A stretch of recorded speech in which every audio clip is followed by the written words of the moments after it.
If you are an airline employee or passenger who cares about the safety of the plane you're about to board, it is time to put partisan considerations to one side and support Senator Claire McCaskill's proposed Aircraft Maintenance Outsourcing Disclosure Act.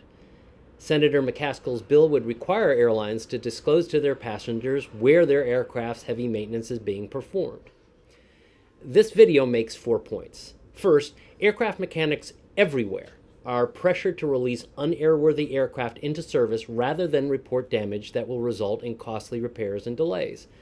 Second, in the United States, licensed mechanics have resisted the pressure to compromise safety with the support of the FAA, Department of Labor, and the Air 21 whistleblower statute.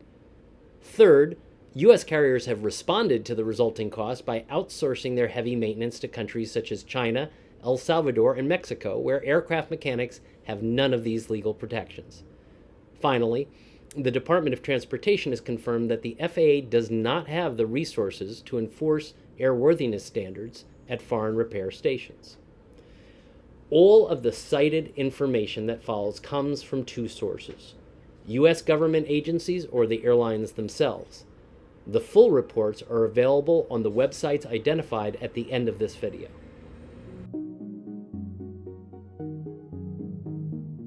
In the last several years, the FAA has pulled back the curtain on an industry-wide degradation of aircraft maintenance safety culture.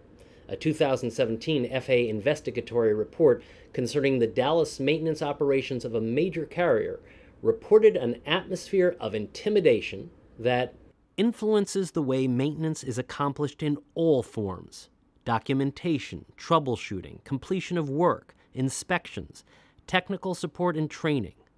The result of this pattern is a capitulation of airworthiness and a culture of fear and retribution. In a 2017 FAA report concerning Los Angeles operations, the FAA concluded all of the mechanics interviewed except 2 felt pressured and under scrutiny as to whether they were doing their job correctly or if they were finding too many things wrong with the aircraft. Mechanics are told, "Don't make us look bad with delays." FAA investigators described an environment characterized by fears of threats or reprisal. This ultimately leads to a degraded level of safety. In a recent major airline publication to its employees, a senior maintenance manager spoke of aircraft flying with damaged wings and unrepaired dents. And you all know that the list goes on and on. Examples of bypassing our policies and procedure. The manager identified the degradation of the airline safety culture as a principal cause of these safety lapses. There is a perception, I think, from some that all on-time performance trumps compliance. We say compliance, but it's kind of a wink-wink, make sure you get the airplane out. A 2015 FAA report substantiated that Chicago-based mechanics were pressured to not record discrepancies, take shortcuts with maintenance activities, or improperly sign off on work which was not actually completed, and that the problem may be much more prevalent across Americans' organization than even the complainants alleged, affecting maintenance activities in Dallas, New York, Miami, and beyond. The subversion of safety standards in the United States has been contained to some degree by the determination of individual mechanics to dig in their heels and use legal tools provided by the FAA, DOL, and Air 21 whistleblower statute to defend aviation standards. However, how has the U.S. airline industry responded? By sending aircraft maintenance work to foreign repair stations. Thus, in 2005, the Department of Transportation's Office of the Inspector General reported, "In efforts to reduce maintenance costs, many airlines are increasing the amount of total maintenance that is performed by outside maintenance providers. In fact, major carriers now outsource an average of 53% of their maintenance expense, as compared to 37% in 1996. In 2013, the OIG reported the trend continued to accelerate. Over the past 15 years, major U.S. air carriers increased spending for contract maintenance by nearly $2.7 billion.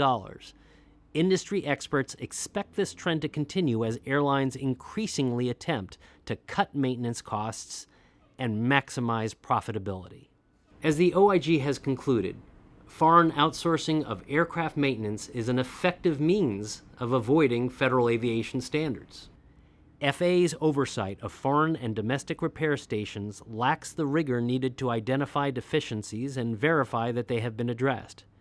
FAA does not have an effective system for accurate and timely risk assessment of foreign and domestic repair stations because of critical weaknesses in its repair station oversight process. Airworthiness cannot be met in legal environments where the individual technician is subject to retaliation without recourse for reporting aircraft damage. Nonetheless, outsourcing to jurisdictions where the rule of law in the aviation context does not exist, China, El Salvador, Brazil, and Mexico, has mushroomed. Moreover, the increasing utilization of these foreign venues has been used by management to leverage U.S. aircraft mechanics into silence. If you love your dog, you do not feed him dog food made in China. If you value your life, you would think twice about boarding an aircraft maintained in a country where the rule of law does not exist. Senator McCaskill's Aircraft Maintenance Outsourcing Disclosure Act would require airlines to disclose to passengers where their heavy maintenance is performed. It is a first and critical step. It is time to thank and support Senator McCaskill for her efforts in this regard. Thank you, Senator McCaskill.